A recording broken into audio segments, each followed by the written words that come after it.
Dengan penuh kerendahan hati saya bersyukur kepada Tuhan.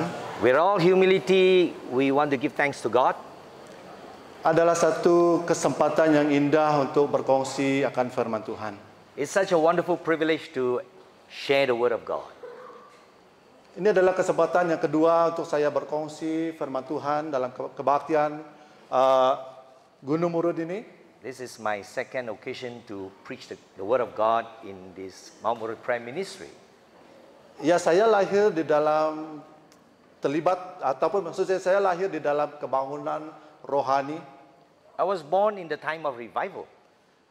Saya adalah generasi ketiga selepas datuk saya menerima Tuhan.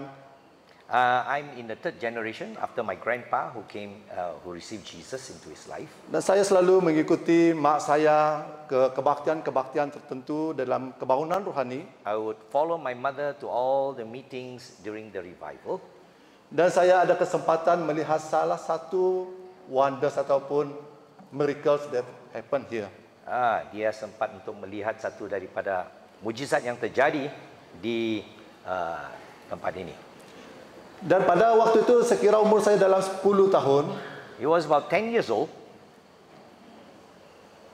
Yang satu perkara yang masih mengingatkan saya bahwa ketika saya sedang tidur di Long Langai. I was actually sleeping in my village in Long Langai, which is the second village, all right? Dan ketika saya terbangun daripada tidur dan saya melihat tidak ada orang lagi di kampung itu. Waking up, I discovered there was no one in the village. Lalu terlintas dalam pikiran saya berfikir bahwa orang sudah terangkat ke sorga. And now came across my mind, is everybody raptured? Lalu saya berlari, tinggal ayam, tinggal anjing, binatang saja tinggal di Long Langai. So when I look around, the dogs, the chickens, and only the animals around. Ketika saya pergi melihat tempat mak saya memasak nasi, tidak ada nasi di sana. Lalu saya marah. So when I look around in the kitchen, there's no food cooked, and I was angry. Lalu saya lari. Saya rasa saya masa itu adalah 10 tahun, umur 10 tahun. I was 10 years old, remember, and I ran. Saya tanya anak saya, kelas tahun berapa kamu sekarang? Dia katakan tahun 4, darjah 4. Sorry, again? Darjah 4, saya anak. Oh, now sekolah di sekolah. He's got a son, he's already, in primary 3 or primary 4, yeah? Ya. Jadi berarti dia sekitar 10 tahun sekarang. So, around 10 years old. Lalu saya berlari dari rumah saya ke atas sekolah SK Baklalan. So from his house, he ran to the primary school. Untuk mencari di mana manusia ini tidak ada. Now where is everybody? Saya menangis sambil menari, saya menangis. As I was running, I was just crying. Where is everybody? Lalu yang berlaku, jangan mereka ini pergi Budonur sini. Maybe they probably went to the first village. They came here in Budono. Lalu saya berlari dari Long Langai melintasi sawah itu dan sampai ke kampung ini. So from Long Langai all across the paddy fields, I ran over to this village. Sampai di rumah yang pertama sana, saya melihat banyak orang di atas padang sini. And I saw, wow, so many people in the field here. Orang menangis, orang pakai baju uniform, semua baju-baju yang digunakan. Mereka sedang menangis, ada yang ketawa dan sebagainya atas padang ini. There were wonderful things happening. Some are crying, some are laughing, and that's amazing thing happening. Itulah saya katakan bahwa saya bersyukur bahagian daripada sejarah kebangunan rohani di sini. So I really want to give thanks to God because inilah I generasi was part of the yang ketiga selepas datuk. Jadi ketika saya ikut mak saya satu ketika pada malam itu ada Pak Agung berkata di sini. That one night when I was with my mother, then Pak Agung was here. Mari kita pergi ke padang dan ada sesuatu yang Tuhan mau bagi tahu kepada kita. Now let's go to the field. There's something that the Lord want to show us, tell us. Dan ketika kami pergi sana, so as we were walking, bayangkan umur saya 10 tahun. Remember, I'm 10 years old only, okay? Dan melihat ada sesuatu yang di atas langit sana, adalah api. I was looking up in the sky and there was a sight to behold. Dan di dalam sejarah yang dikatakan oleh Guru Cikgu Pudun kemarin dan mereka berjalan ke Gunung Murud, tidak boleh memotong seseorang itu, juga saya ada di situ. And when Cikgu Pudun was actually talking about the people walking up and they are not supposed to overtake anybody and all, I was part of that congregation. Saya heran mengapa saya ada selalu mengikut kebaktian itu. Saya pikir bahwa ada rencana Tuhan yang indah. It amazes me that I was following my mother and I just feel that this is part of what God has Oleh sebab itu, dengan kerendahan hati saya bersyukur kesempatan ini untuk memberitakan firman Tuhan. So with all humility, we thank God that we can share the word of God with you. Di antara kami semua yang pengkhotbah ini, saya adalah paling termuda, Of generasi yang all the ketiga. speakers, I'm the third generation. I'm the youngest one actually. Saya doakan Tuhan terus guna pakaikan orang-orang muda untuk kemuliaan nama Tuhan. I really pray that God will use the younger people in the future. Sebelum kita mendengar pada firman Tuhan, So before we hear the word of God, mari kita datang kepada Tuhan. let's come to Him in prayer. Kita merendahkan hati kita, Let's pikiran humble kita. our hearts and our thoughts. Karena Tuhan berbicara dengan banyak cara. Because God speaks in various ways. Mari kita berdoa, saya pimpin kita dalam doa. I will lead you in prayer. Okay. Bapa yang di surga, kami percaya bahwa saat firman-Mu disampaikan, kami percaya bahwa ada terobosan akan terjadi. Ada pemulihan akan terjadi. Kami tidak memikirkan sesuatu yang sudah berlalu itu, tetapi kami memikirkan sesuatu yang baru, pengalaman yang baru bersama dengan Tuhan. Di saat kami mendengar firman-Mu Tuhan, disitulah melepaskan satu pemulihan daripada firman-Mu. Tuhan, kami berdoa, hati-hati yang masih di dalam belenggu, kami berdoa di dalam nama Tuhan. Kuasa-Mu Tuhan dinyatakan, dan saat firman-Mu disampaikan, Engkau berbicara dan melepaskan kami. Kami percaya saat firman-Mu disampaikan seperti benih yang subur di atas tanah yang subur hati kami. Disitulah akan terjadinya penerobosan dan pemulihan. Itulah kerinduan kami Tuhan. Kami percaya melalui firman-Mu Tuhan, kami akan dikuatkan. Terpujilah nama-Mu. Inilah doa permohonan kami. Di dalam nama Tuhan Yesus kami telah berdoa. Amin. Oke, mari kita melihat firman Tuhan yang terdapat di dalam Yesaya. Let's go to the book of Isaiah.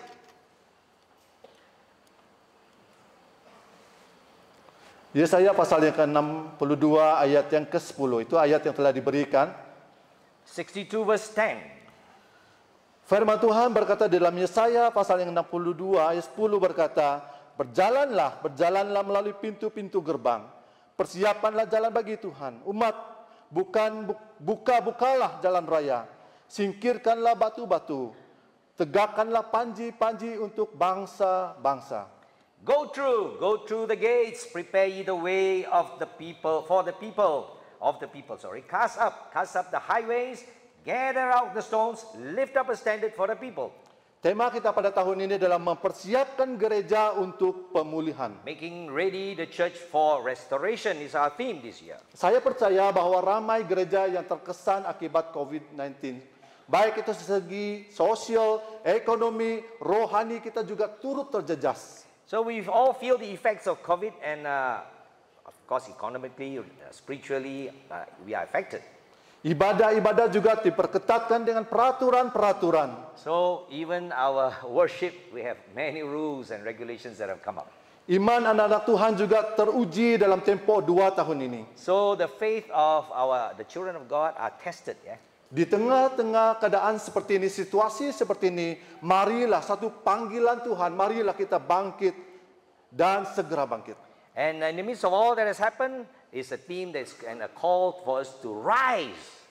Mari kita melihat latar belakang kitab Yesaya ini. So let's look at the book of Isaiah and the background of it. Secara umumnya bahwa Yesaya terbagi kepada 2 bahagian. So we see Isaiah has 2 parts. Pasal yang pertama daripada pasal 1 hingga 39 adalah nubuatan tentang Yehuda dan Yerusalem. So we see from chapters 1 to 39 is the prophecy of Judah and Jerusalem. Lebih berkaitan kepada ketidaksetiaan umatnya. It speaks more of the unfaithfulness of God's people. Contohnya di dalam pasal 48 ayat 8 menjelaskan mereka adalah umat yang tegar tengkuk. We read that they are a stubborn and stiff-necked people. Mereka keras kepala, berkepala batu. They are stiff-necked and the head like stone, they say. Itu terdapat di dalam Yesaya pasal yang ke-48 ayat 4. 48 verse 4, that's where it's found. Dan juga seluruh pasal 57 berbicara tentang kesombongan umatnya. So chapter 57 speaks of the pride and the arrogance of his people, sehingga mendatangkan amarah Tuhan terhadap umatnya. caused the wrath of God to come into to his people. Contohnya mereka menyembah kepada Molek, Allah orang Ammonite dengan mempersembahkan anak kepadanya. Worshipping the god of the Ammonite called Molech, Di dalam And pasal yang child ke-58, sacrifice. di dalam pasal yang ke-58 ayat 6 hingga 7, mereka melakukan ibadah namun penuh kepura-puraan. There was a lot of hypocrisy in the way they worship God. Ibadah tanpa perbuatan. There was a In other worship, words, there was no works that follow what they do, what they say. Paulus berkata secara lahiriah mereka menjalankan ibadah namun memungkiri kekuatannya. They had a form of godliness, but they denied the power thereof. Ya, kita kadang-kadang melakukan ibadah itu tapi memungkiri kekuatan itu. We have a form of godliness in worshiping God, but we do not follow what His word says. Apa yang kita katakan tak serupa dengan apa yang kita buat. What we do and what we say is so different. Teguran Tuhan kepada umat Israel adalah sangat-sangat keras. So God was very angry. He really rebuked His people. Kesan ketidaksetiaan umat Tuhan, And so, as a result of their unfaithfulness, mereka diangkut ke Babel secara bertahap. so in stages we see Israel being led into captivity. Mereka diangkut ke Babel secara bertahap. Pada tahun 606 BC, So in 606 BC we see pengangkutan pertama berlaku di antara Hanania, Misal, Azria. Ini nama-nama asal mereka, nama Yahudi. So you see the exile, the first group that went into exile, Hananiah, Mishael, and Azariah. Mereka ini adalah royal family, daripada royal family. Mereka ini daripada kerajaan punya orang lah, kesultanan lah. Ketika mereka sampai di Babel, nama mereka ditukar kepada Sadrak, Mesak, Abednego. Termasuk Daniel ikut So their masuk. names were changed to Shadrach, Meshach, and Abednego. Saudara, apa penerapan yang kita mau belajar daripada firman Tuhan bagian ini? So from this, what can we learn? Saudara, iblis menyerang orang-orang penting termasuk pemimpin-pemimpin gereja. So we see Satan would attack the leaders of the church Mereka adalah orang royal family, orang penting. because they were people in the higher up in society. Kumpulan yang kedua yang diangkut ke Babel adalah tahun 597 BC, yaitu orang-orang politik yang memegang financial mereka. In 597 BC, we see the politicians all also taken into exile. Dan selepas itu yang terakhir, pengangkutan yang terakhir adalah pada tahun 586 BC, di mana kota Bait Allah Jerusalem dimusnahkan sampai kepada puing-puingnya. 586 BC, we see the destruction of the temple and Jerusalem, and everything was gone. Barang-barang yang ada di Bait Allah juga diangkut ke Babel dan mereka menjadi ejekan bangsa-bangsa sekeliling dia. All the things that were in the temple was taken to Babylon, and they were made a mockery among the nations. Mazmur 137 menjelaskan di tepi Babel kami menangis sambil menggantungkan We kecapi read from kami. the Psalms, by the river of Babylon, where we sat down and we remember Zion. Orang-orang di Babel menyuruh mereka menyanyikan nyanyian bagi Tuhan. Sing your song for us, the Babylonians say. Tetapi bagaimana kami menyanyikan nyanyian bagi Tuhan sedangkan kami dalam tawanan hati kami How sangat can we sing the Lord's song in a foreign land? Mereka di dalam ejekan bangsa-bangsa. They were mocked by the nations. Barang-barang yang ada di Bait Allah diangkut ke Babel So the utensils from the temple was taken away, dan mereka menjadi ejekan. and they were made a mockery among the nations. Mereka mengalami tekanan hidup di negara asing. So there was a lot of pressure in their life. Di sebalik semua kejadian ini Allah ada rencana yang indah. But behind all this, the Lord had a great plan for His people. Dia menegur, mendisiplin umatnya yang dia kasihi. He was disciplining, He was rebuking, He was just trying to teach His people. Kita pergi kepada bahagian yang kedua. Itu bahagian yang pertama daripada Yesaya. Kita coba membawa kepada latar belakang bahagian ini dulu, baru kita memahami dia. We want to know the background and we want to move on also. pasal 60 dan pasal 40 hingga pasal 66 yang terakhir So the second part from 40 to 66 adalah nubuatan mengenai pengharapan bagi umat yang di tengah-tengah penindasan dan tawanan.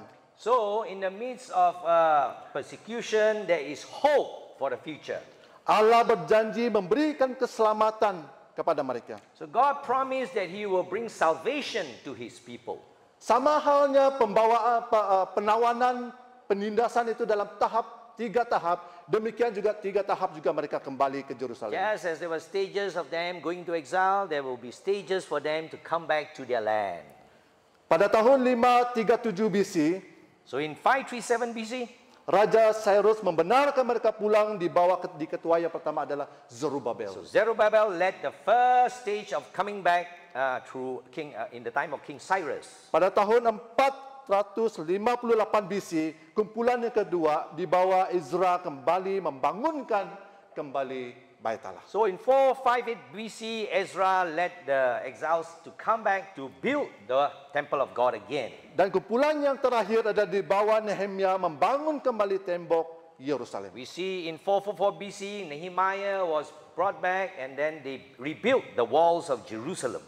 Pada pagi tadi kita sudah menjelaskan sebelah tangan mereka membangunkan tembok itu dan sebelah tangan sedang memegang parang. On one hand with the sword, on the other hand they were building the temple. Yesaya 62 kita pergi dekat dan makin dekat kepada verse yang kita baca tadi. So as we draw near to the verse that we want to read, in Isaiah 62, Yesaya 62 ayat 1 hingga 12 adalah akhir daripada sebuah syair so it ends with a poem. yang mulai daripada pasal 60 hingga 62. It began from chapter 60 to 62. Syair ini terdiri daripada 5 bait. So there are 5 temple, Not bait, 5 rumah. perenggan kan. Oh, 4 paragraphs, sorry. Yang pertama adalah keselamatan yang pasti datang. First is the salvation that will surely come. Nama baru Yerusalem dia akan diubahkan nama. And the name of Jerusalem will be changed. Tuhan pasti menegakkan Yerusalem. The Lord will surely establish Jerusalem. Keamanan yang baru akan diberi kepada Yerusalem. And peace will come again to Dan yang Jerusalem. terakhir adalah keselamatan yang akan datang. And he speaks about the salvation that is to come. Ayat yang ke-10 dan 12 itulah yang akan kita tekankan pada malam itu, yaitu mengenai keselamatan yang akan datang. Verse 10 to 12 speaks of the salvation that is going to come. Nabi Yesaya memberitakan tentang kabar baik kepada Sion pada ketika itu sedang dalam reruntuhan. So, even though Jerusalem was in ruins, but Isaiah the prophet was speaking of a time of hope and restoration for his people and the land. Umat Tuhan ketika itu menanti-nantikan keselamatan tentang penggenapan yang dijanjikan oleh Tuhan. And the people of God were anxiously waiting for the salvation that is promised from the prophets. Beberapa ungkapan yang dinyatakan sang nabi kepada Allah. And some of the things that the prophet spoke to the Lord.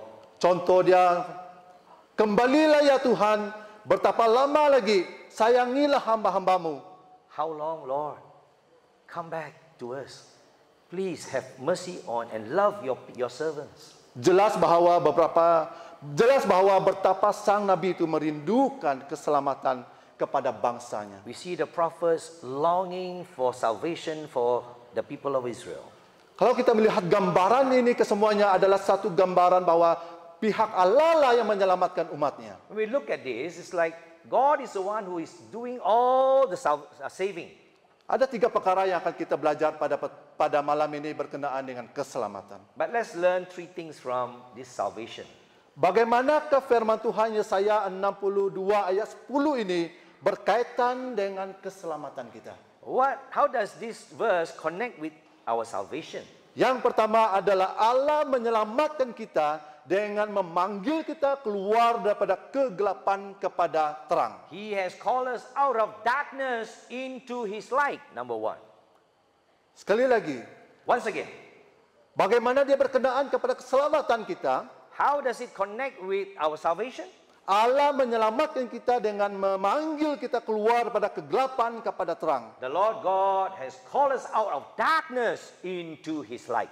Tadi kita sudah menjelaskan keadaan umat Tuhan di mana mereka tidak setia kepada Dia. We read and heard about the conditions where they were unfaithful to God, Yang akhirnya membawa kepada kehancuran dan pendisiplinan Tuhan. which led to the discipline from the Lord and destruction of the land and the people who had. Namun di dalam Yesaya pasal 62 ayat 1 hingga 12 ini, So we see in these few verses, seluruh pasal ini berbicara tentang Sion diubah Tuhan nama yang ditinggalkan suami kepada yang bersuami. Ayat 4. so verse 4 says, one who has been left by the husband is now come back, and Zion is changed by the Lord Himself. Atau yang tidak berkenaan kepada Tuhan kepada yang berkenaan kepada Tuhan. One that has no favor now has found favor with the Lord. Oh, kalau saya pikir ini ya, bahwa kadang-kadang saya pikir diri saya sendiri, seolah-olahnya saya tidak layak di hadapan Tuhan. When I think about it, I even feel myself, I don't feel worthy before the Lord. Tuhan memanggil saya daripada kegelapan kepada terang itu. Calling me out of darkness into His light. Sesuatu yang tidak berguna dan menjadi guna. Someone who is useless becomes someone useful. Kalau kita Cikgu Pudun menjelaskan tentang restoration itu, When Cikgu Pudun was talking about pemulihan, saya memikir diri saya sendiri bagaimana sesuatu yang hilang telah dipulihkan Tuhan. I think of myself how I was a nobody and how I'm restored. Sesuatu yang hilang telah dikembalikan. One who is lost but now found. Firman Tuhan mengatakan Yesus adalah Adam yang kedua. Jesus is the second Adam according to the word of God, Yang telah memulihkan karakter sifat kehidupan kita. who has changed our character and our life. Yesaya 54 ayat 6 berkata, Isaiah 54 verse 6. sebab seperti istri yang ditinggalkan dan yang bersusah hati, Tuhan memanggil engkau kembali. Haleluya. So like a wife that has been left, now the Lord says, come back. Tuhan memanggil engkau kembali. The Lord is calling you back.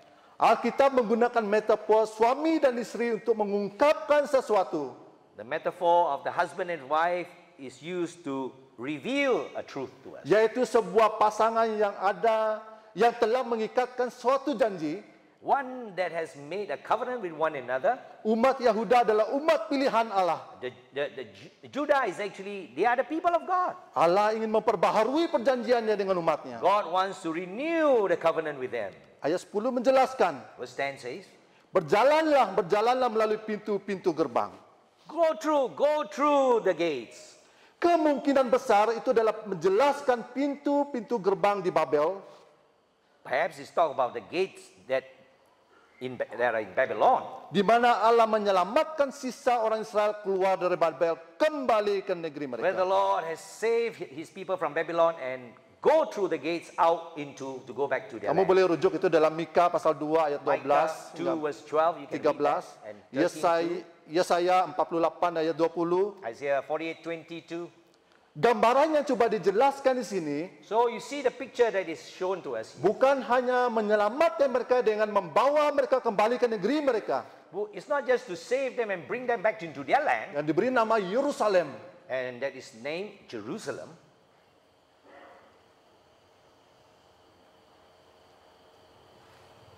Gambaran yang coba dijelaskan di sini What He is trying to tell us from His, bukan hanya dalam bentuk fisikal, tetapi yang lebih penting adalah keselamatan yang bersifat kekal.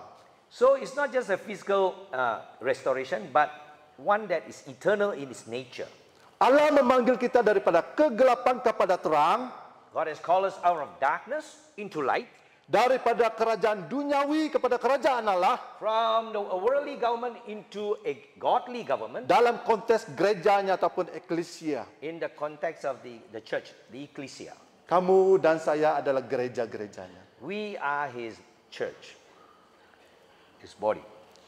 Jika kita menghayati dengan lebih mendalam lagi But as we dig deeper, bahwa Allah memanggil umatnya untuk balik ke sorga.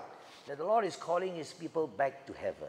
Allah telah menyediakan satu tempat yang indah bagi kita semua. He has prepared a beautiful place for us. Karena setiap orang yang percaya akan mewarisi kerajaan Allah yang kekal itu. Haleluya. Everyone who believes in the Lord will inherit this eternal life. Di tempat inilah terjadinya pemulihan yang total. And in this place is eternal restoration, total restoration. Suatu ketika saya menonton Homecoming, lagu-lagu Homecoming. Ada semua kamu pernah mendengar? Someone at one time was listening some songs from Homecoming. Yang menyentuh hati saya ketika itu adalah satu budak kecil, dia orang gambarkan, dia katakan, see you there, kata dia. Karena lagu itu menjelas tentang balik ke surga. This song is talking about going back to heaven. And so a little child who said, see you there. Jumpa kamu di sana. Jumpa kamu di sana. Saya harap kita ada jumpa Yerusalem yang baru. And we hope to meet in the new Jerusalem. Keselamatan kita bersifat kekal. And our salvation is eternal in nature. Apabila kita sampai di sana adalah satu pemulihan yang luar biasa. Because when we arrive there, it is surely an extraordinary suatu perkataan yang sangat indah yang saya pikir daripada perkataan di sorga. The word in heaven adalah perjamuan. There is a feast. Perkataan yang terakhir adalah perjamuan. There is a feast. Mengapa perjamuan? What kind of feast? Why? Adalah satu perjamuan di mana orang-orang percaya akan dikumpulkan Tuhan. It's where the people of God will be called together. Kita disitulah kita memuliakan Dia. There we will glorify Him. Kamu masih ingat bahagian firman Tuhan menjelaskan, carilah mereka yang di lorong-lorong dan bawalah mereka ke perjamuan itu. There is a word from Jesus was talking about the parable. Go to the highways and byways and look for the people and bring them for the feast. Dan disitulah pertemuan kita yang terakhir, yang sungguh indah. This feast will be the last one. It will be so beautiful. Gambaran itu adalah satu panggilan balik kepada Bapa. It's a picture of God's call to bring us back to Him. Kita akan diubah sekelip mata apabila Tuhan datang. In the twinkling of an eye, we will be changed. Saya kagum dengan satu buku yang ditulis oleh Bapa teologi kita. A theologian who wrote, I'm amazed with what he said. Yang ditulis oleh Augustine. There was this Augustine. Yang diberi title The City of God. Itu diberi nama kota Tuhan itu. Yang menggambarkan The City of God itu di sorga kita memuliakan satu keluarga yang indah di sana. Here we will be one big family in heaven. Dan di bumi ini adalah satu gambaran perkawinan, sakit penyakit, kita pergi sekolah, kita pergi makan, kita jalan-jalan dan sebagainya, itu adalah berlaku di sorga. In heaven, di dunia. On earth is where we do all the mundane things, yeah. But in heaven is a very beautiful thing that we do. Rasul Yohanes menyebut setiap orang percaya akan dikumpul dan tinggal di suatu tempat yang dipanggil Yerusalem baru. We will go to a place where the Apostle Paul says the new Jerusalem. Kota kudus. It's a holy city. Tempat di mana Tuhan hadir dalam kemuliaannya dan bangsa-bangsa menyembah Dia. Where the Lord is present in His glory and all nations are present to worship. Itu terdapat dalam Wahyu pasal yang ke-21 ayat 22. Revelation 21 verse 22. Kita adalah musafir. We are actually sojourners on this earth. Paulus berkata, aku berlari-lari kepada tujuan untuk mendapatkan hadiah. Paul says, I run towards that race to get a prize. Yaitu panggilan sorgawi. That eternal call from heaven. Untuk menuju ke sorga itu terdapat halangan-halangan dan rintangan yang harus kita lalui. Of course, along the way we will meet with all kinds of obstacles. Dan batu-batu itu perlu disingkirkan. Stones that need to be removed. Jadi bagaimanakah keadaan rohani kita pada saat ini? So how about you and I today? Adakah batu-batu itu masih menghalangkan perjalanan Anda menuju ke rumah Bapa? Stones and rocks that are preventing you from moving on in your walk with the Lord? Masihkah Anda dalam ikatan kegelapan itu belum mendengar suara Tuhan memanggil kamu? Are you still bound and still unable to hear God's voice speaking? Masihkah kamu dalam ikatan dosa? Are you still in the bondage of sin? Kembalilah hai anakku. Oh, child of God, would you come back? Ada sebuah nyanyian yang berkata, pulanglah, pulanglah hai anakku. There's a song like, come home, oh my son. Bapa rindu The padamu. Father is really longing to see you. Atau apakah hidup Anda dalam tekanan rumah tangga, keluarga, dihimpit masalah dan sebagainya? Are there pressures in your family and there are things that really choke you? Marilah kita datang kepada Tuhan, mendengar suara Tuhan. Come here. Come back to Him. Hear His voice. Jangan mengeraskan hati Anda. Don't harden your heart. Kita pergi kepada poin yang kedua. Second point. Bagaimanakah firman Tuhan ini relevan? Pasal 62 ayat 10 ini berkenaan kepada keselamatan kita. Now, what is this verse in relevance to our salvation in this context? Yesaya 62 ayat 12 itu menjelaskan, bahagian firman Tuhan ini menjelaskan, So Isaiah 62 explains to us in this 12. bangsa yang kudus, orang tebusan Tuhan. A holy nation, people redeemed by the Lord. Yang dicari, kota yang tidak ditinggalkan. Found and not a city that is left on its own. Jika sebelum ini umat Tuhan ditinggalkan, ditawan oleh bangsa-bangsa asing, tidak mengenal Allah, If in the past we are in exile and we don't know the Lord, sekarang mereka diindahkan Tuhan dan dicari Tuhan kembali. now they have found favor from the Lord and they are brought back. Ini semua adalah karena kasih Allah semata-mata Oh, the grace of God yang menyelamatkan kita. that has saved us. Kita sepertinya domba-domba yang hilang. We are like sheep, Tuhan mencari domba-domba yang hilang. lost, and the Lord is looking for us. Firman Tuhan berkata, persiapkanlah jalan bagi umatnya. Prepare the way for the Lord, says Isaiah. Bukalah jalan raya. Open up the highways. Bagian ini adalah bermaksud bahwa Allah akan memulihkan keadaan umat Yahudi God is going to restore the Jews. yang dalam pembuangan dan keselamatan yang akan datang melalui Sang Masias. They are in exile, but God is going to send the Messiah, the anointed one. Penekanan dan prominent di dalam kitab Yesaya adalah hamba yang menderita. It's talking about also the servant of God that is suffering. Ataupun suffering servant. The suffering servant. Melalui kematian kita diselamatkan. This Messiah is a suffering servant, and through his death, we will find salvation. Sekitar 700 tahun nubuatan ini telah dinubuatkan. Berapa tahun sekali lagi? 700 years. About 700 years of prophecy from Isaiah. Dan itu digenapi dan kita melihat lahirnya.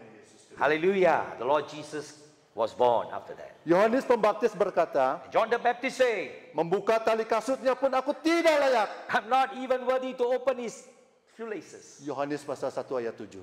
John 1 verse 7. Mesej yang disampaikan oleh Rasul Yohanes adalah, bertobatlah, berilah dirimu dibaptis, dan Allah akan mengampuni dosamu. Repent and give yourself to be baptized, and the Lord will forgive you of your sins, said John the Baptist. Dan Yesus datang untuk menyelamatkan kita. And Jesus will come and save us. Allah yang bertindak untuk membebaskan kita melalui penyelamatan itu datang daripada pihak Allah sendiri. This salvation has come from God's part, doing his work, sending his only son, the Messiah. Setiap belenggu yang menawan kita telah Yesus patahkan di kayu salib. On the cross, Jesus has broken every bondage over us. Yesus telah membuatkan segala sesuatu itu menjadi baru. The Lord Jesus has caused everything to be made new. Yesus masuk ke kota Yerusalem semasa Palm Sunday itu. On the day of Palm Sunday, when he walked into Jerusalem, Dan disambut dengan daun-daun hijau. as he was welcome with palms. Orang berteriak, Hosana, Hosana, People Hosana. were saying, save now, save now. Orang Yahudi berpikir bahwa Yesus datang untuk membebaskan mereka dari penawanan Oh, the Lord Roma. Jesus come to save us from our bondage. Saudara, kita boleh masuk ke rumah di sorga itu melalui darah Yesus. But you can come in to his house by the blood of Jesus. Apakah Anda telah menerima Yesus sebagai Tuhan dan Juru Selamat Anda So have sekarang? you received Jesus as your Lord and Savior? Apakah kita masih hidup di dalam kepura-puraan, Kristen yang kepura-puraan? Or are you still in pretense? Benarkah Anda telah dilahirkan baru oleh darah Yesus? Are you really born again by the precious blood of Jesus? Marilah kita datang kepada Yesus yang memberikan keselamatan kepada kita. Come and let us come to Jesus who has provided salvation for us. Dan yang terakhir, Lastly, bagaimana firman Tuhan bagian ini menjelaskan hal mengenai penyelamatan kepada kita. how this verse actually speaks of salvation for us. Allah menyelamatkan kita agar kita dapat menyelamatkan orang lain. Wow, the Lord has saved us so that we can be a vessel of salvation, bringing good news to others. Yesaya 62 ayat 1 berkata, Isaiah 62, 1 verse 1. says, Karena Sion aku tidak dapat berdiam diri, karena Yerusalem aku tidak akan tinggal tenang sampai kebenaran bersinar sampai seperti cahaya. because of Zion I will not be silent, and because of Jerusalem I will not sit still until his righteousness shine forth and his salvation will come like a torch to the nation. Yesaya 62 ayat 2 berkata, maka bangsa-bangsa akan melihat kebenaranmu. Then Haleluya. the nations will see the truth. Dan semua raja akan melihat kemuliaanmu. Kings will see the glory of God. Balik kepada ayat ke-10, 62, Coming back to- Yesaya 62 ayat 10. Verse 10. Tegakkanlah panji-panji untuk bangsa-bangsa. Lord, raise up the banner for the nations. Penggunaan panji-panji pada masa itu adalah marking tribe. So the banners are actually the place to mark where they need to go when they come back. Kamu tahu pepecahan dua negara, Israel terpecah pada dua negara. So Israel, they were divided to two. Yehuda kepada dua suku. Judah on the south in the two Yang, tribes. yang ke sebelah lagi adalah 10. In the northern state of Israel, 10 tribes. Itu terpecah karena kesombongan antara pemimpin. The breakup was because of the pride of the leaders. Mereka tidak puas hati dengan pembahagian harta yang ada di sebuah tempat dan mereka memberontak. So the division of property was not done well, and they divided themselves. Jadi penggunaan panji-panji pada masa itu adalah marking tribe. Pancakan bendera di atas bukit sebagai suatu tanda. So signposts have been made so that they can come in. Banyak kali digunakan pada zaman itu, banyak kali digunakan sebagai panggilan agar tentara-tentara berkumpul. A place where the people of God will come together. The army. not The people army of God will come. Huh? Not the army of God. Can you? Tentara saja. So The army. the army will come back. Dan juga satu gambaran mengenai identify. So What is identify? kita akan macam dapat kenal lah. Mengenal. Ha? Okey, ini orang Israel, bendera mereka. So this is the place Identify. where mereka akan kenal di mana mereka harus jalan untuk balik ke tempat mereka, ya. Sebuah identify sebuah troop itu, tentara itu. So they will identify their troop. Atau juga suatu tanda memanggil umat Tuhan berkumpul dan balik ke negeri mereka. So it's a sign for them to come together so that they can go back to their land. Saya mengambil pendekatan yang terakhir itu. And I will use this to mean Suatu tanda memanggil umatnya berkumpul dan balik ke negeri mereka. a sign to call his people together so that they can come back to the Lord. Kamu boleh rujuk itu dalam Yesaya pasal yang ke-11 ayat 10 hingga 11. Isaiah 11:10-11 tells us, Jadi saudara, jelas sekali bahwa dalam bagian ini so very clearly you can read. Allah ingin mengangkat kembali umatnya agar mereka menegakkan kebenaran Allah. So God want to call them back so that he can establish his righteousness, his truth. Serta kemuliaan Allah dinyatakan kepada bangsa-bangsa. So that his Haleluya. glory will be seen among the nations. Allah menyelamatkan kita agar kita dapat menjangkau bangsa-bangsa yang belum mengenal Tuhan. So God wants us to be saved so that we can also reach out to those who are not saved. Saya berkesempatan untuk memberitakan firman Tuhan ke beberapa negara di Asia Tenggara. I was privileged to go to a few nations in Southeast Asia. Kalau kamu lihat di dalam gambar ini adalah satu gambar yang sangat pelik juga, aneh juga. Interesting picture, ya. Penggambaran itu gambar itu adalah pelayanan short term misi to Philippines, Southern Philippines. It's a short-term mission to the Southern Philippines, the southern Philippines. Di atas satu motorcycle ada berapa orang? 1, 2, 3, 4, 5 orang, termasuk luggage kami. 5 and including our luggage, ya. Heran juga, Pernah lihat yang macam tu di Malaysia? Malaysia, you don't get this Ini kind of motorbike. lebih 10 tahun yang lalu saya pergi memberitakan Injil kepada 10 suku years Menobo. ago, to one of the tribes there. Ada satu orang Buduk sini. Cikgu Mak ada di sini kan? Ada. Cikgu Mark here. Okay, next, seterusnya gambar berikutnya. Next picture. Dan membangun gereja pelayanan 4 kali saya pergi sana. So 4 times I was there helping them to build. Kita membangunkan gereja The church. untuk pergi ke tempat itu tidak mudah. Naik gunung tinggi, bukan mau seronok-seronok pergi mission Climbing trip. up the mountains. Not easy, ya. Dan itulah gereja kita yang telah dibangunkan di sana. That's a church we helped to build. Seterusnya.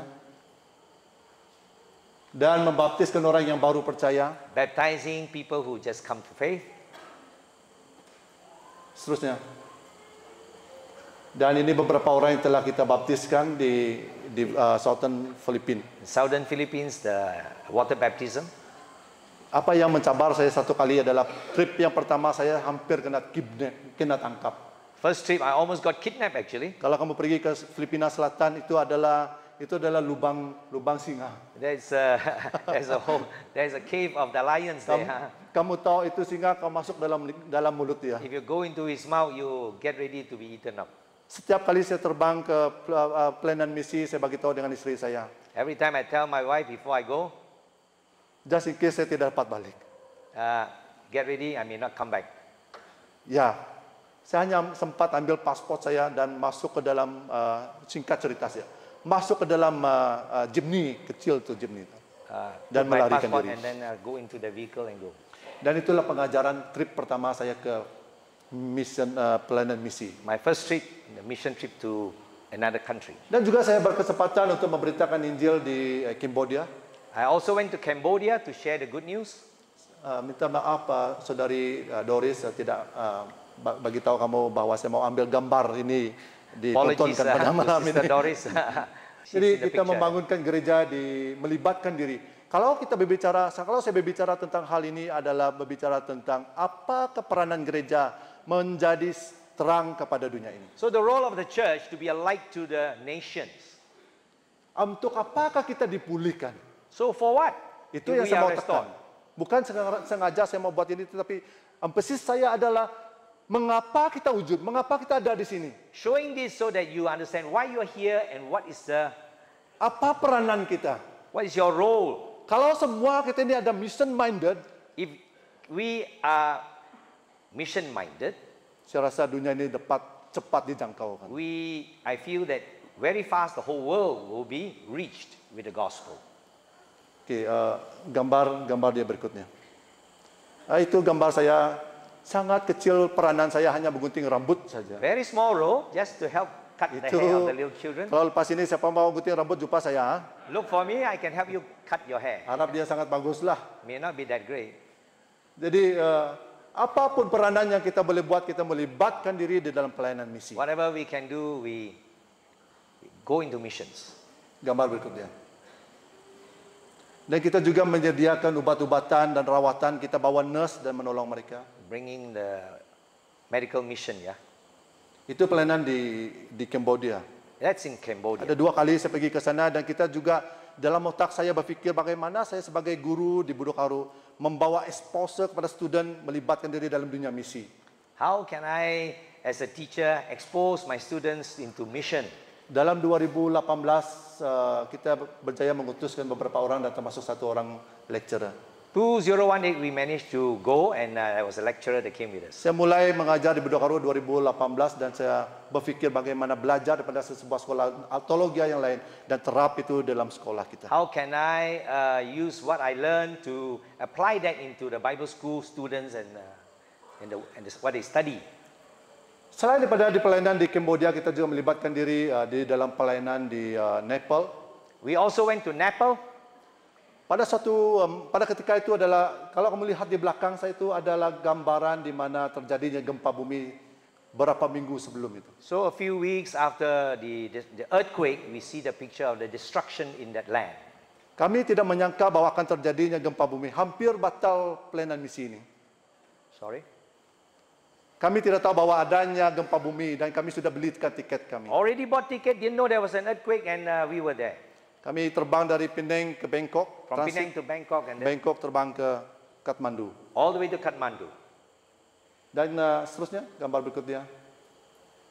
Dan ini beberapa orang yang mengikuti trip ke Nepal dan memberitakan firman Tuhan. So this is the team that went to Nepal to share the word of God. Sampai sekarang ada satu kawan saya pastor, dia katakan, bila kamu datang ke Nepal lagi memberitakan Injil. Another pastor who is there said, when are you coming to preach the good news again? Mereka sangat senang hati terbuka dengan Injil. They were so open for the gospel to be preached to them. Kami keluar daripada bandar Kathmandu dan pergi ke sawah, mereka sama seperti budaya, cuaca mereka sama dengan orang Baklalan sini. The culture is quite the same, and so it was a lot of paddy fields and all that.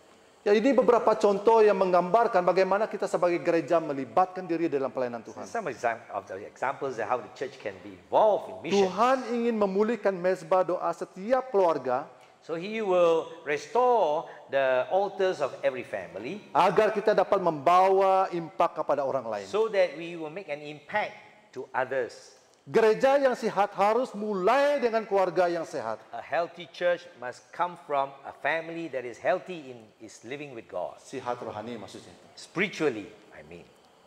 Allah menyelamatkan kita daripada lumpur dosa dengan ada tujuan. So God took us out from the miry clay of sin. There is a purpose for us. Supaya melalui hidup kita nama Yesus diberitakan. Haleluya. So through us, the name of Jesus will be shared. 1 Petrus pasal 2 ayat 9 berkata, 1 Peter 2:9 tells us, tetapi kamulah bangsa yang terpilih, but you are a chosen generation. imamat yang rajani, You are a royal priesthood, bangsa yang kudus, a holy nation, umat kepunyaan Allah a sendiri. people belonging to God. Perhatikan ayat yang ini.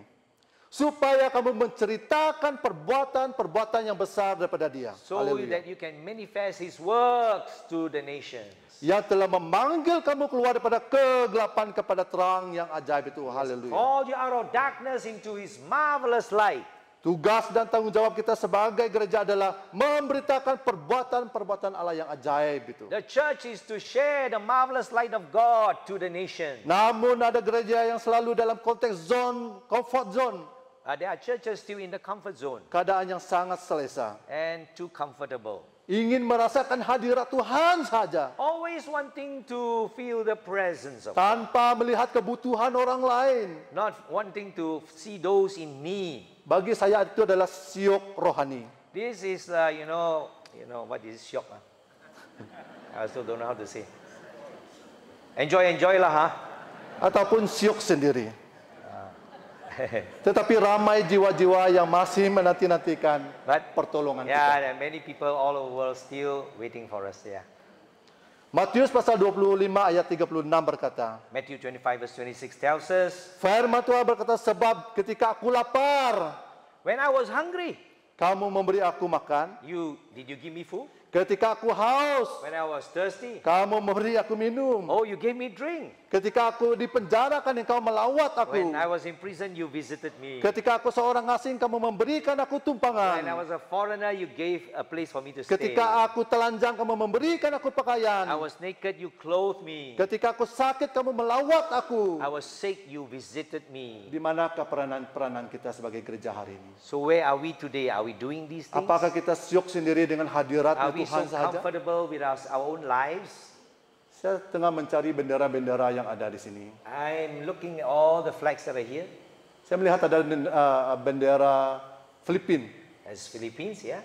ada bendera Cambodia, The flag of Cambodia too. Nepal. Saya Nepal. rasa Nepal ada di sana. Dan saya pergi ke Bethel, berdoa di Bukit Bethel sana. When I go to our prayer hill up here in Bethel, Di atas Manilaka sana ada berkata berdoa untuk negara Nepal. there is a word that says, pray for the nation of Nepal. Banyak cara kita untuk menjadi berkat kepada bangsa-bangsa There ini. are many ways for us to be a blessing to the nations. Di manakah peranan kita sebagai gereja? Where is our role as a church? Saya bersyukur dapat melibatkan diri dalam beberapa pelayanan. I praise God that I can be involved in different ministries, Bukan karena saya tetapi karena Tuhan. not because of me, but because of the Lord. Satu ketika saya dan guru Cikgu Pudun juga sama-sama satu kali di pelayanan di di Southern Philippines Together with Cikgu Purun, we went to Southern Philippines dan memberkati orang-orang yang orang suku Manobo di sana. and to bless the people there. Jadi Allah menyelamatkan kita agar kita pergi menyelamatkan orang lain. So the Lord saved us so that we can go and save other people. Adalah sukar untuk kita pergi memberitakan Injil sekiranya kita lemah. If we are weak, we can't go. Pemimpin-pemimpin gereja, The leaders of the church. hamba-hamba Tuhan sering menuding jari. So when servants of God, we are still pointing fingers at one another. Kita berpecah, bergaduh, ramai yang terluka rohani If we are divided, people are hurt. dan meninggalkan pelayanan. And then those also leave the ministry. Jika kita mau pemulihan If dalam we gereja, want restoration back into the church, jika kita mau pemulihan dalam gereja berlaku, and if we want this to happen, kita sebagai pemimpin harus dipulihkan. as leaders, let us be restored. We must be restored.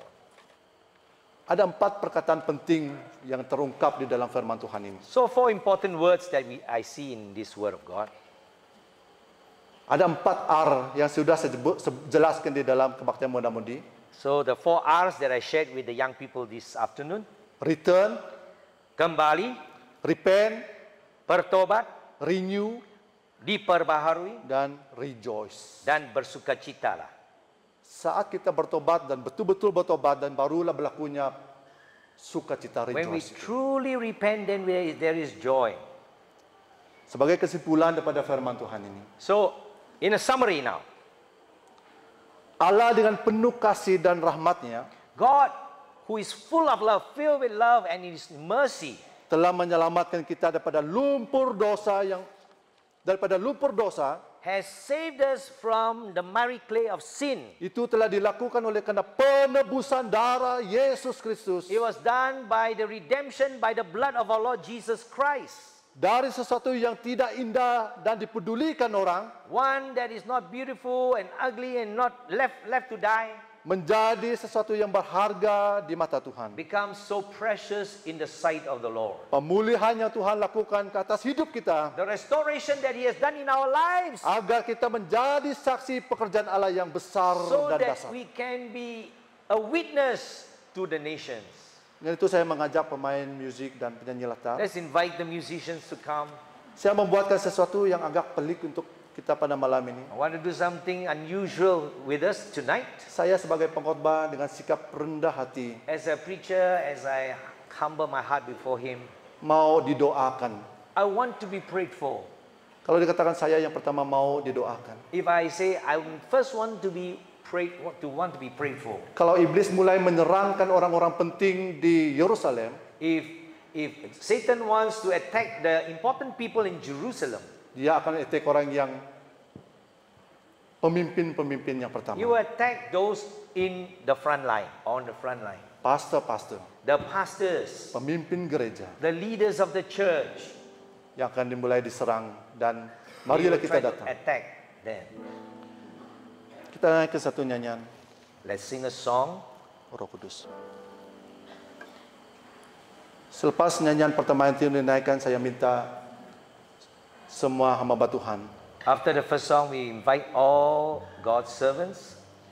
jika kita mau pemulihan, perlu ada restoration daripada semua kita sebagai If merendahkan we diri. want restoration, we need to come forward to. Ini also- bukan masanya untuk kita menuding jari. It's not a time for us to point fingers at one Ini another. bukan masanya untuk kita memegahkan degree kita. It's not a time for us to be proud of our credentials. Tanggalkan semuanya di bawah kaki salib Kristus. Let us take it off and come to the cross of Jesus. Kita merendahkan diri kita. Let's humble our hearts. Jika kita mau pemulihan If we want restoration di dalam gereja kita, in our churches, saya melihat beberapa gereja banyak yang luka-luka. I see so many hurts Di dalam in many di churches. dalam mesyuarat pemimpin, tidak ada orang mau pergi mesyuarat pemimpin lagi. Then when their leadership meeting, nobody wants to come. Sungguh menyedihkan sekali. So sad, yeah. Marilah kita bangkit. Now come, let's stand. Mari kita bangkit Come, bersama-sama. let's stand together. Saya minta Pak Musa akan mendoakan kami semua, pastor-pastor, saya jemputkan kita datang. I'll ask our Sementara Musa, nyanyian ini dinaikkan nanti, Pak Musa akan mendoakan kami. we invite the elder Pada- of this church here. Pada pagi ini saya Cikgu Pudut. Pada pagi ini saya mengambil masa saya sementara anak-anak saya sedang tidur dan istri saya tidur. My wife and children were sleeping. I took time to pray. Tiba-tiba saya menangis I di began to hadapan weep. Tuhan. I began to cry. Dikatakan doakan untuk pemimpin-pemimpin. And the Spirit said, pray for the leaders. Saya minta juga pemimpin masyarakat di belakang mereka. So I asked that the leaders of our community also stand behind them. Jika setan menyerangkan pemimpin-pemimpin utama dia dan juga menyerangkan, He will also not just attack the leaders of the church, but he will also attack the community leaders of our land. kita ada ketua kampung berdiri di belakang mereka. So all the leaders of the villages, Mari kita naikkan nyanyian ini. as we sing together. Haleluya Tuhan.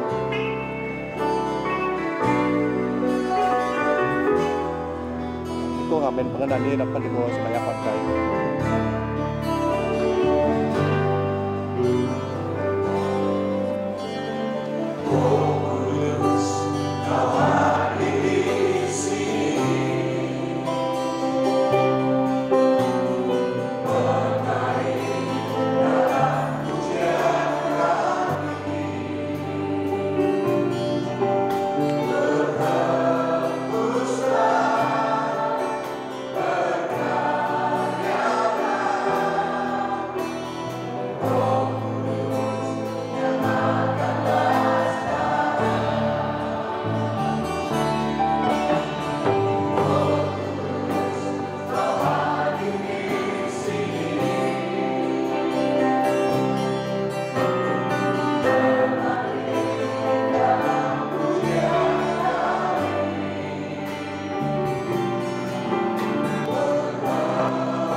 dan pemimpin kami Tuhan.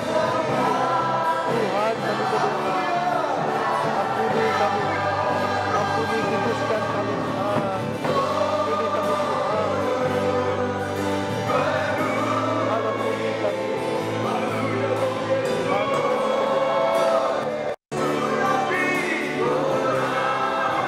Tuhan ampuni kami Tuhan. Tuhan kami doakan Tuhan. Maka kami tidak layak di hadapan Tuhan. Gagal melakukan tanggung jawab kami Tuhan. Ampuni kami Tuhan. Ampuni kami Tuhan.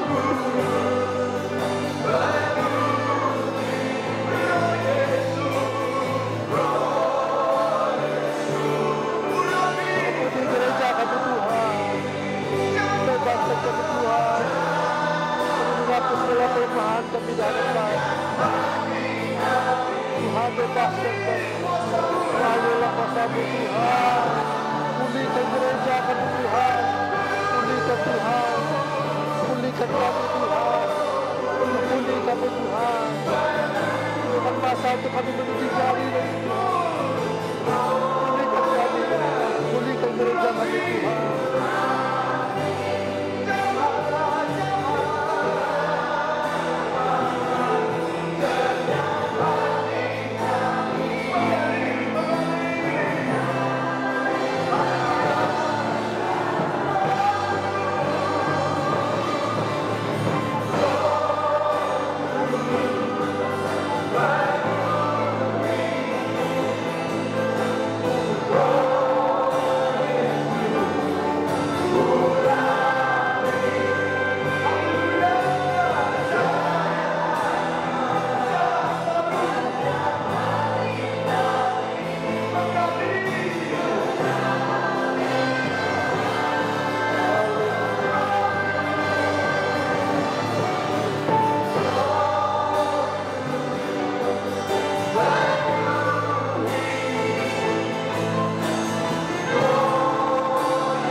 Before we pray for God's servants, would you hold each other's hands?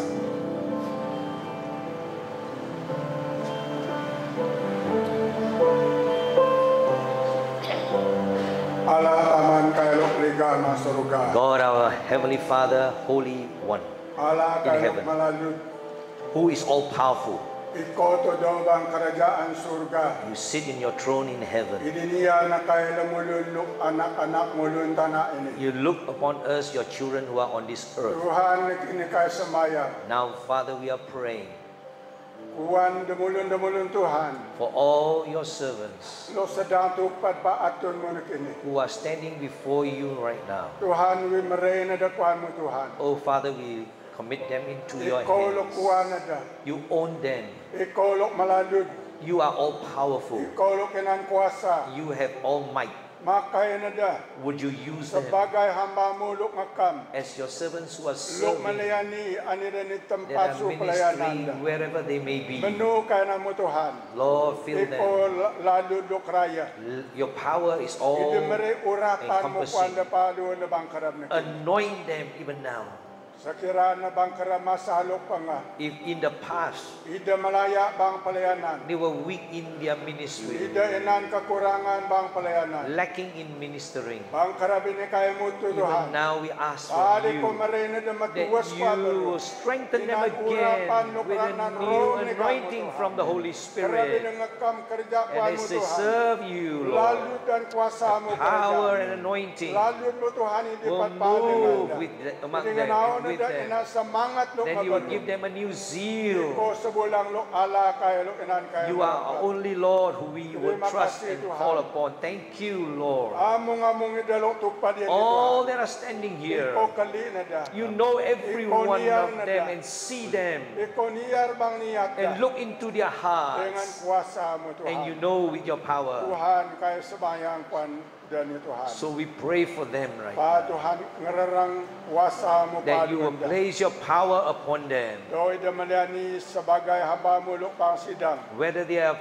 ministering in the church Doi da sebagai lemulun lo ngakam nalan idi mada bala Tuhan. or they are sharing the good news Kaya mo everywhere, lalut kuasa mo give them your power to be with them. Luk mereka tua luk mabarukuan na Tuhan. Strengthen and with a new strength. Tuhan terima kasih. Thank you, At Lord, cukup kerap luk pudang ini. for this Kaya precious mapamungyan moment. ni Tuhan. We are Kaya gathered mo tu here. kuasa rom We lekan call Tuhan. upon the power of the Holy Spirit Kerja bang niat dah. to move in their Mereka hearts luk mabarukuan dah and Tuhan. give them new Kali strength, amung-amung daruan Tuhan that makai. all of them will be used by the Bang Lord kerap masa-masa luk macing ni in Tuhan. these coming days. Sagan panak kerap inan susah luk Even idang though there will be aku. difficult times that they Bang will come pelayanan with dah Tuhan. in their Yang mau ministering, kamu tu Tuhan iko meretu akuan. would you give them Mere strength semangat kuan dah. and encourage Panai dia them melayak that they will not be weakened through trials or testings that may come upon them. Terima kasih Tuhan. Thank you, Kaya Lord. ngubur nama Tuhan. We praise you, Kaya Lord. ngeraya nama Tuhan. We magnify your Tuhan, name.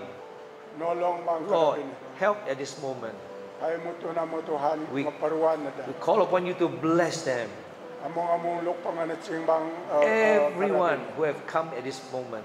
Terima kasih Tuhan. Thank you, Lord. Ini semayang kaya. This is our prayer. Luk kaya ngacing pan mo bang. And we lift up to you. Pangadan Yesus In kaya the name of the semayang. Lord Jesus Christ we pray. Amin. Amen.